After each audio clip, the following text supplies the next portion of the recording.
भागे भाग नसीब ने की खराबी हो गई। जब 12 बरस ड्यूटी बजा का या बुढ़ारीपन में राजा कुल्हेश्वर या नौकरी छोड़ा का और कान पकड़ पकड़िया से बाहर कर देलक। एक नया पैसा नहीं, घरे जाए कौन जवाब दे? आ कौन ताजे या बजा बाबा दे बई आ नारी साताया बाबरदी के कौने हम के जवाब दे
चुहरा के हो गए बेगर कसूर बेगर जान अपराध में जब बिला रहा है कोई हरज के बात नहीं।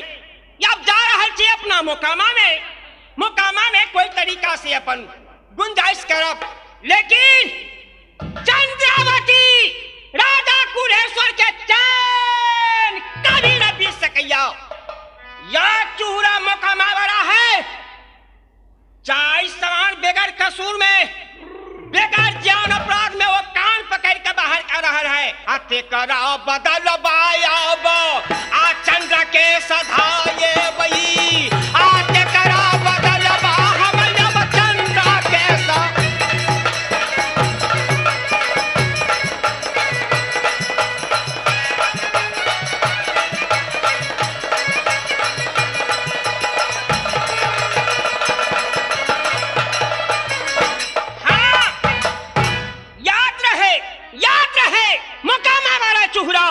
ये बदला चंद्रा के नहीं सधावी तो ये दुनिया बालो ताली मारना चूरा की नाम पे अब वो चोरी कर है। जाय के लिए मैंने माता पिता कुल परिवार से समाज को प्रत्यागत कर दिया। वह काज में सफलता नहीं करूंगा तो हमारी नाम पे झिड़कार है झिड़कार है झिड़कार है। इतने कह कर क्या मैं जा रहा हूँ कहाँ या चूरा में।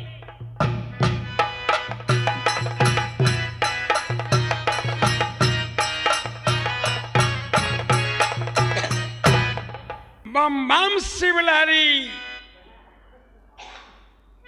आला घराला बहरी एक दे हाथी एक सारी बम बम शिवलारी नीमन बेटियन पर सादा तारा जोग हो मलभोग बाबा हो मलभोग बाबा नीमन बेटियन पर सादा तारा जोग हो मलभोग बाबा हो मल।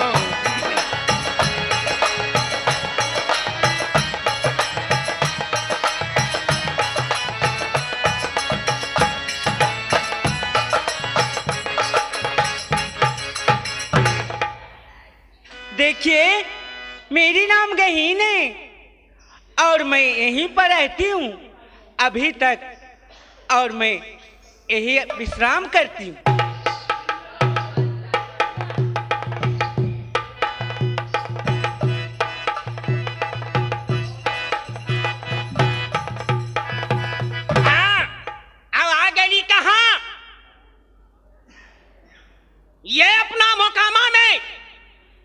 लेकिन मोकामा में देख रहल छी बहुत सुन भियान है, किनको न पता पा रहल छी, या घर पर पहले नहीं जाकर पहले जा रहल छी माता गहीर के मंदिर में। सयब मैया के ये दरसान गई कारबई,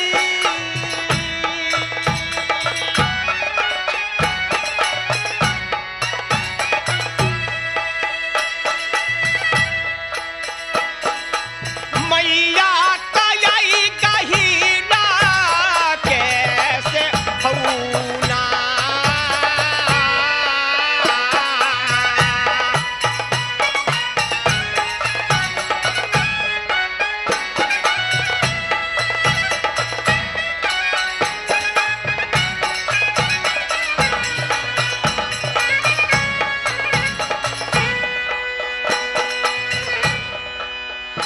अब चारना के दासी हे मैया गही,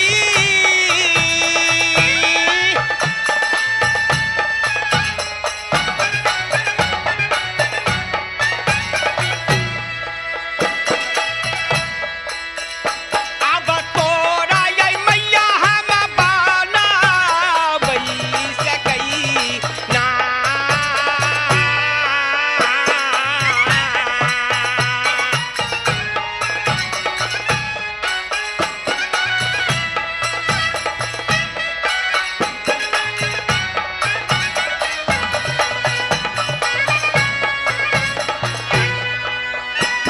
कटार सान दियऊ गई मैया गई गाही,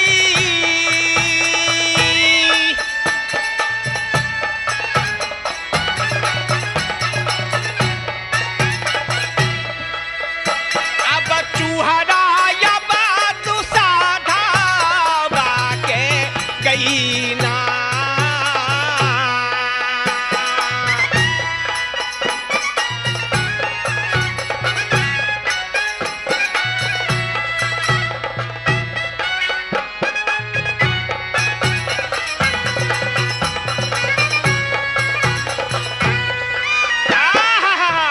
हे माता गहीर, अपने के मंदिर में देखे छी 12 बरस से हमरा खानदान में शायद मालूम है कि कोई पूजा करे वाला तैयार नहीं भेल अपने के। बहुत दुभी दूब कुछ देख रहल छी अपने के पिंडी पर जन्म गेल है माता। हे माता चूहरा आ गेल, अब कोई जरूरी के कोई चीज के चिंता ना है माता। से मैया जी गैडाला अति सा गई अब दरसान, चूहरा के अब दुनिया मैया गई ना।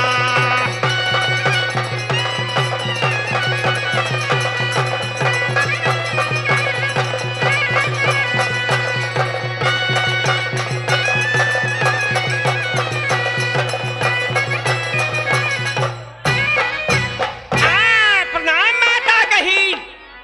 जुग जुग जियो, तेरी उम्र लाख बरिस, जैसे नीर बहे गंगा की वैसे उम्र बढ़ती जाए। बोलो क्या बात है बेटा? माता तो हमरा पहचान ले। मैं पहचानती हूँ, बोलो तुम्हें मुसीबत क्या है? मुसीबत ये है माता, कहती हम अली आशा डाइन आई अपने बैठे छी घोगताइन।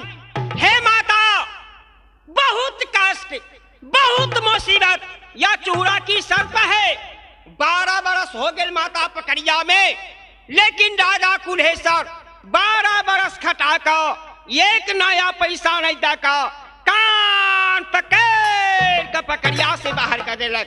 हे माता ताई के ले हम अपने लगा गेली, अपने हमरा या शरण में रखू। नहीं बेटा, मैं रखने वाली नहीं हूँ, रखने वाली कोई और है। जाओ, तुम्हें दुर्गा शरण देगा, वहीं जाओ। मुझे ला शरण की जगह खाली नहीं है बेटा, चले जाओ, वापस चले जाओ, यहाँ से चले जाओ, मैं चलती हूँ। या बहे गई काठी लागी बहाना, नहीं गई आई मैया गई गाही लकाये ले।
कबने काराना में या बगई बई मनमी गई तो है गई छोड़ी गेले गई चूहरा डकैता के मैया गैया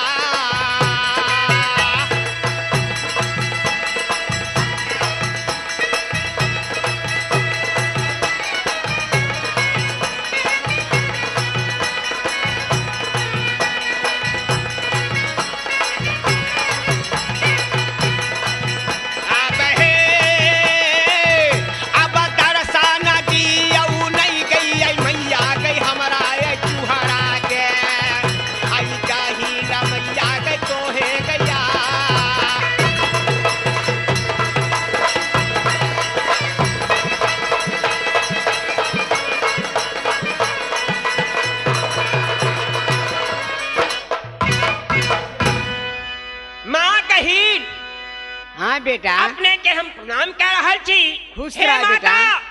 या हमरा अधम से अधम जाति एक जाति में दुसाध में जन्म है। हे माता 12 बरस पर लौट लिया या मुसीबत के चलते अपने के शरण में ली अपने के जेठ बहन भाई गे लेकिन अपने हमरा की शरण में रखे छी माता से अपने हमरा कहू। बेटा हाँ माँ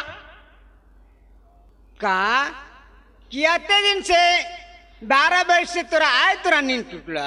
हे माता लोभ के बस में पिड़का या अपना रोजी रोटी के लेल या शौक पूरा कर के लेल या मनोकामना पूरा नहीं भेल। हे माता अपने लग हम आ गेली अपने हमरा जरूर वो मनोकामना पूरा कर दे।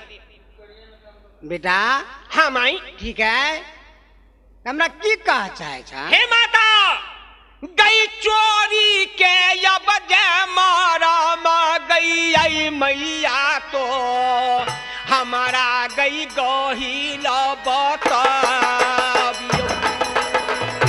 चोरी के जे मारा मा मैया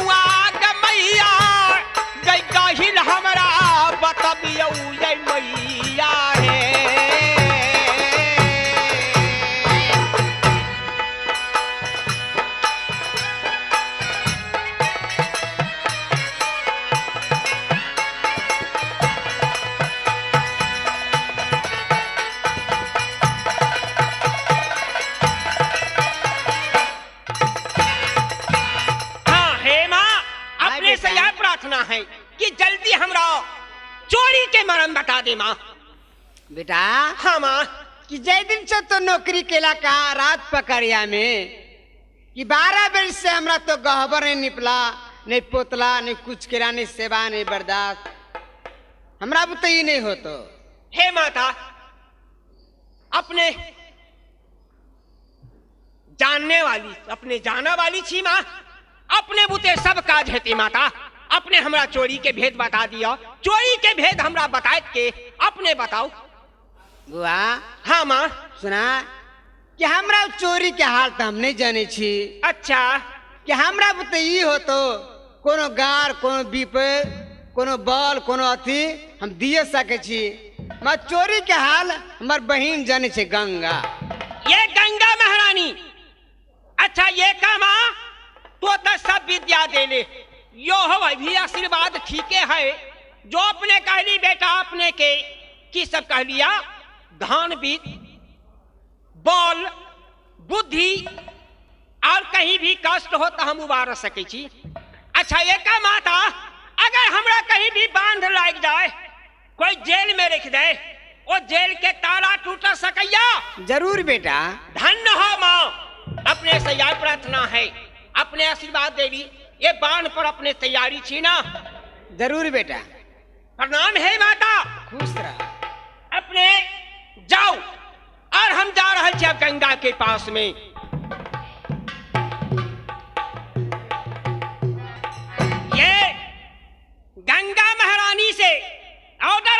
बेटा तू जो तोरा हम गंगा धार से सैन्य काट देबू कहाँ मोकामा तक जहाँ चंद्रावती सूतल है ओकरा परंग के नीचे में तोरा हम सैन्य तैयारी कर देबू बेटा। तो गंगा महारानी से लेकर के और चंद्रागढ़ तक तो खारे चूहरा जाए खारे आवे जाय समान राजा कुल्हेश्वर एक नया पैसा नहीं देलक, बदन के कपड़ा भी ले लेलक। ताई समान चंद्रावती के अजब तक बदला हम जब गंगा गई मैया नहीं चुकाए बई नहीं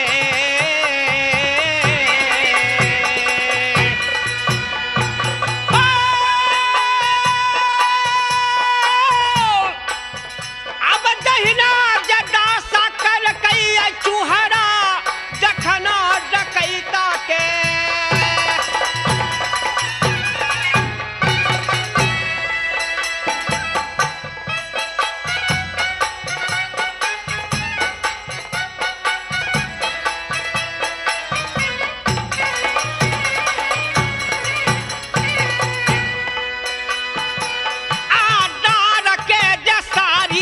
जखन हम दौड़ू लगई चोराए बई अब सारा सामान हम चंद्रा के चोरे बई है।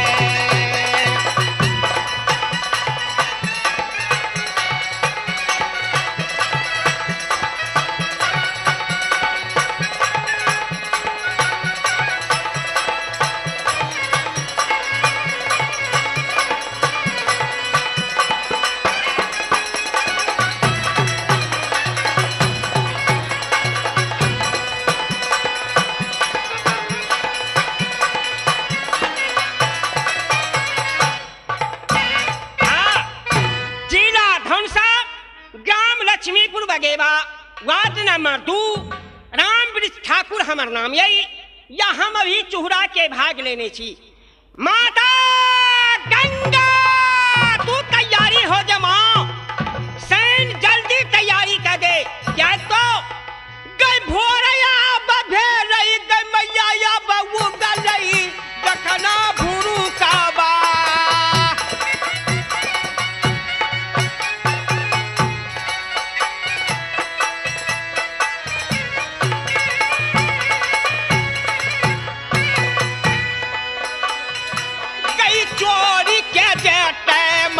मैया गंगा दखना गई भेये लई अब जल्दी तैयारी मैया सही न पकाते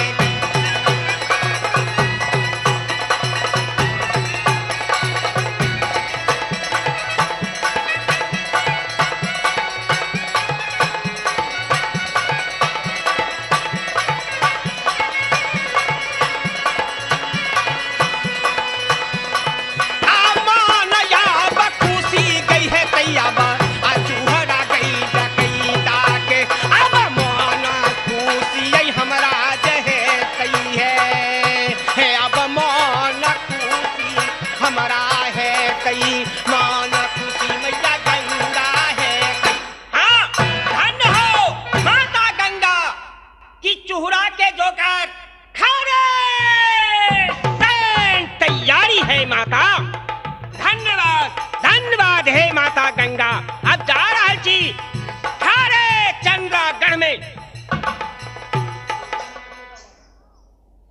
हे माता इस समय आप अपना चंद्रा भवन में हम जा रहा छी आराम करा। जय देवता पर आस्था तृष्णा लगा कर हलो लेकिन वो देवता पकड़िया में आ गेलखिन उनका शामी शामी के नौता जोड़ का उनका से प्रेम करल थी लेकिन वो मुख से बाजे के लिए तैयार नहीं और मुंह खोल कर ताक के पोल खोल कर ताक के लिए तैयार नहीं। हम जा रहे थे अपना भवन में आराम कर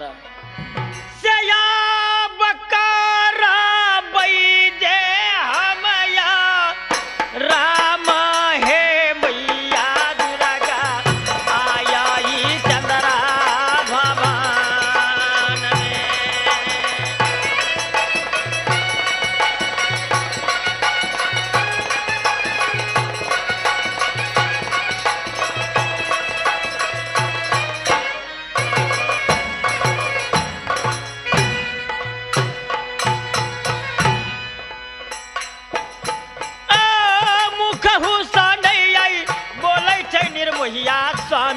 आ पाला खोल का नहीं ता कई थई कहना याय बेईमाना मा आ पियावा हमर या बबान आ पिया नीरमो मोहिया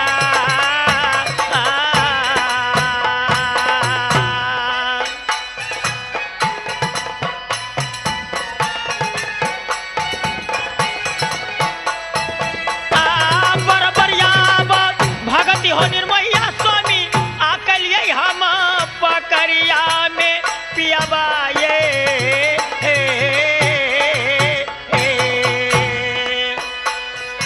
आ गलती हमरा याबा भेलै हो बेईमनमा याबा आ चोरबा हमें बनैलिए अब करब या राम ये तोबर घर में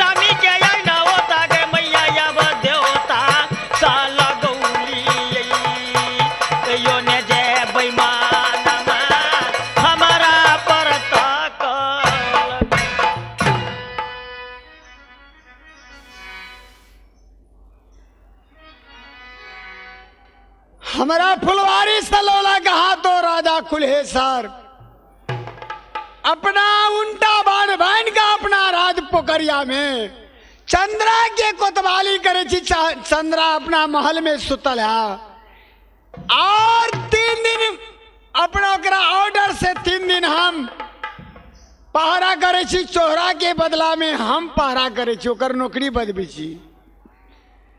लबखारे कोतवाली है दुर्गा मैया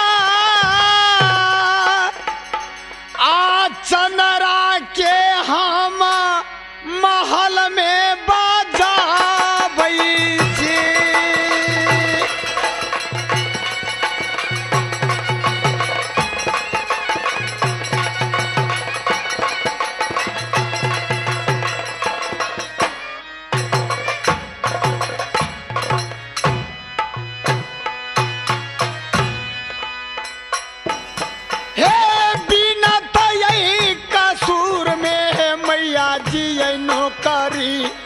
हमरा बजाबैया बिना तयार कसूर में है दुर्गा मैया हन करिए बजाबैया है।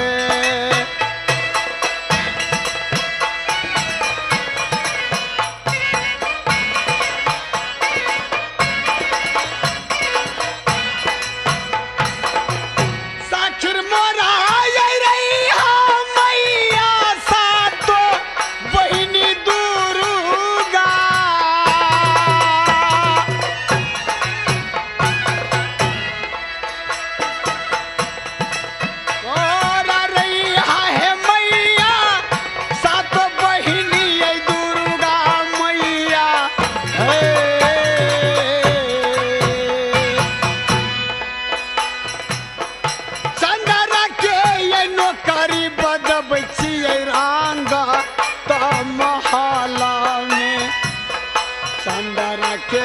नौकरी बदबै छी।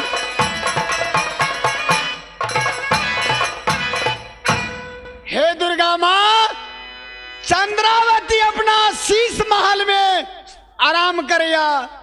हम 3 दिन से चंद्रावती के महल में नौकरी बदबै छी। चोर चोर कह के पकड़ के फुलवारी में हमरा लोला हम चोर नहीं छली। हम 3 दिन से हम नौकरी बदबै छी। आप बिहान भेल जाके हम सुत रह जाए छी। बहुत अंगिला लब करे छी